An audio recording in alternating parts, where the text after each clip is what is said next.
Daf Yomi Tractate of Metzia, page 70. Daf Ayin,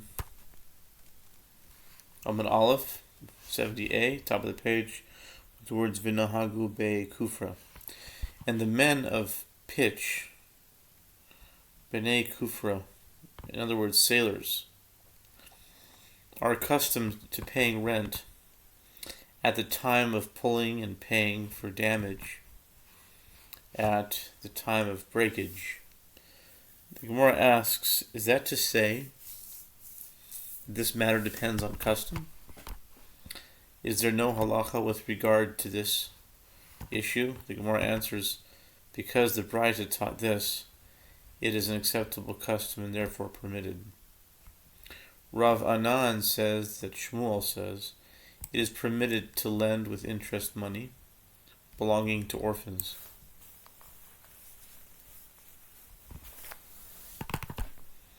Since the orphans are minors and exempt from mitzvot, the prohibition against taking interest does not apply to them. Nachman said to him, because they are orphans, we may feed them prohibited items. In a harsher language, he added, orphans that consume that which is not theirs will follow their deceased parent to the graveyard. It cannot be that this was Shmuel's intention. Therefore, Rav Nachman said to Rav Anan, say to me now, what was the actual incident? What exactly did you hear Shmuel say? Rav Anan said to him, there was a certain kettle that belonged to the children of Mar Ukva, who were minor orphans. And this kettle was in the house of Mar Shmuel, who would rent it out on behalf of the orphans. Mar Shmuel would weigh it and then give it out. And when the renter returned it, Mar Shmuel would weigh it and take it back.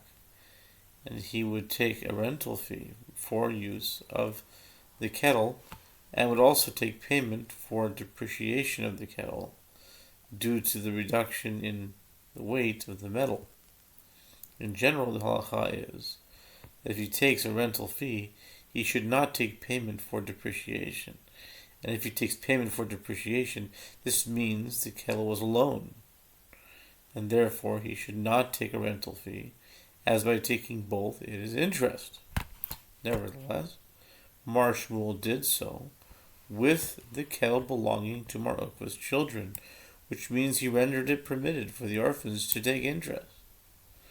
Rav Nachman said to him, there is no proof from a case like this, as even for bearded ones, meaning adults, it is permitted to act in this manner, as the owners accept upon themselves the depreciation of the copper.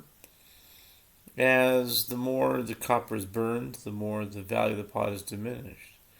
Since this is so, the renters pay for the visible depreciation as measured by the reduction in the weight of the vessel, and therefore this arrangement is certainly permitted.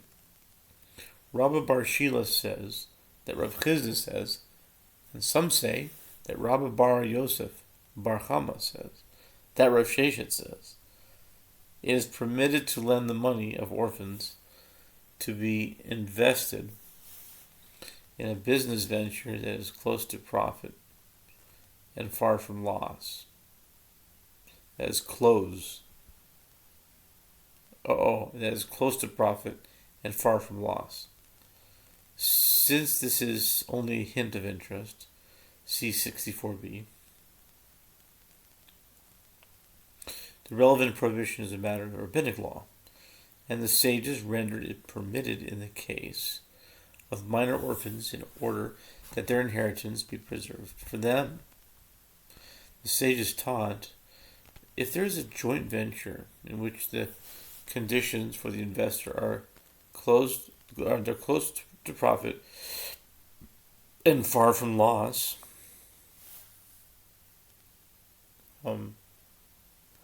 then the investor is a wicked person, as this is similar to a loan with interest.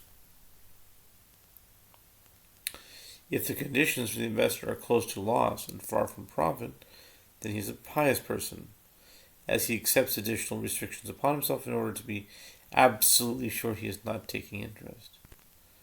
If it is close to this, and to that, or far from this and from that, this is the quality of every person who acts in accordance with halacha. Rabbah said to Rav Yosef, when we are entrusted with this money belonging to orphans, what do we do with it?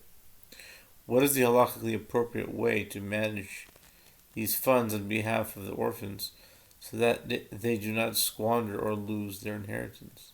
Rav Yosef said to him, we set up a special court that holds the money for them, and we instruct the court to give it to them dinar by dinar according to their needs. Rabbah said to him, but if the estate is managed in that manner, the principal, meaning the estate itself, will be depleted, and therefore the court will not be acting as suitable guardians for the orphans, as they will not be properly administering their estate. Rav Yosef said to him, what does the master do in such a case? Rabbah said to him, we look for a man who has scraps of gold, and we purchase the gold from him, and then we give it back to him in a joint business venture with terms that are close to profit and far from loss. Karov l'sachar v'rachok le'hefsid. The Gemara explains what Rabbah says. We specifically buy scraps of gold, but we do not buy a specific item, meaning a finished gold item, as perhaps it is a deposit in the possession of the one holding it, and the owner will come and provide distinguishing marks and take it, and then the orphans will suffer a loss. Rav Ashi said, this works out well if a man is found who has scraps of gold. But if no man is found who has scraps of gold, shall the money of the orphans be depleted? There is a possibility that the extra precaution taken to avoid the appearance of interest may head to a loss of the orphans. Rather, Rav Ashi said, we look for a man whose properties are quiet,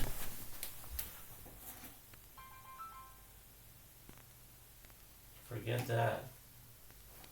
No, forget that. Not important. Okay. Rav Ashi said this works out well if a man has scraps of gold. Oh, nice. We have time. Rav Ashi said this works out well if a man has...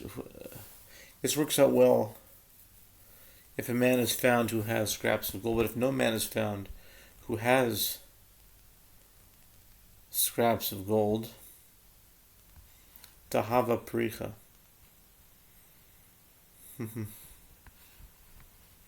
Shall the money of the orphans be depleted?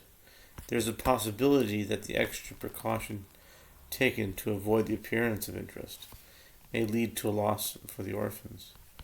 Rather, Rav Ashi said, we look for a man whose properties are quiet, meaning there is no claim disputing his ownership of them, and who is a trustworthy individual who listens to and obeys the laws of the Torah and is not subject to excommunication by the sages, meaning that he is known as one who obeys the court's instructions willingly without having to be coerced, and we give him this money in court as a joint business venture with terms that are close to profit and far from loss. And in this way, the orphan's money can be invested in a safe and profitable manner.